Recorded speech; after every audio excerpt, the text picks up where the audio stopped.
Ganitong trabaho nito, yung hauler to. Yan, ganyan, no? Nagro-rotong ganyan. Rorotohin.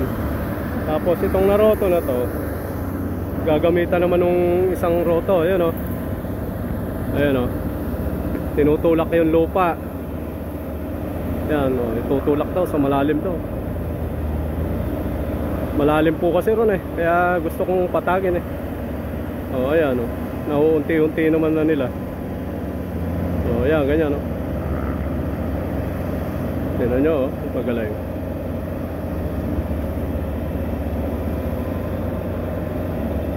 Yan, ganyan. Tatabunan yun doon.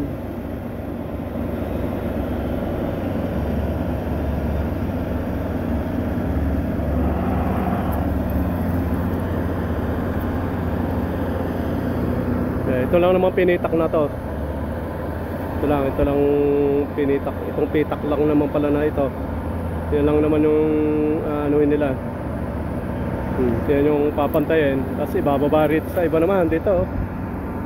Maganda nga rin yan sa gibo na yan. Kaya lang papatayin na natin yan.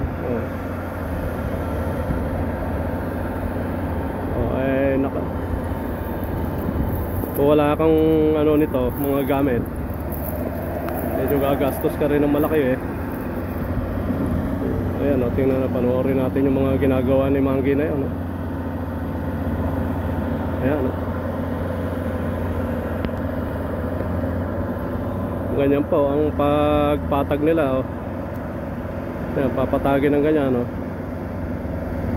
Kaya yung mga dyan, yung may mga hindi pantay ang bukid, pwede rin po kayo magpapatag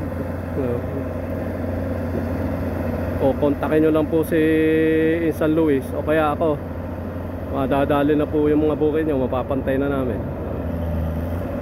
Kaya ganyan, may pamantay po kami papantayin na ganyan ganyan, kakayuri na ganyan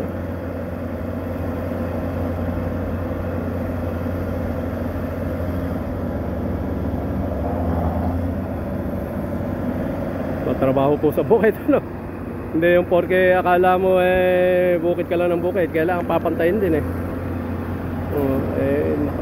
pagka wala kang tiyaga saka hindi mo kabisado ang bukid, huwag na po muna kayong magsapalaran sa bukid. Kaya yung mga andyang mga nakaupo na yung mga pinababa yung presyo dyan dahil sa tarification, kala nila ikaw ay magtatanim lang, gagastos po kamahal po ng per hectares po niyang makina na yan is 3.5. yan, tapos papantayin mo pa 3.5 din uli, ganoon 17, 7 nas per hectares.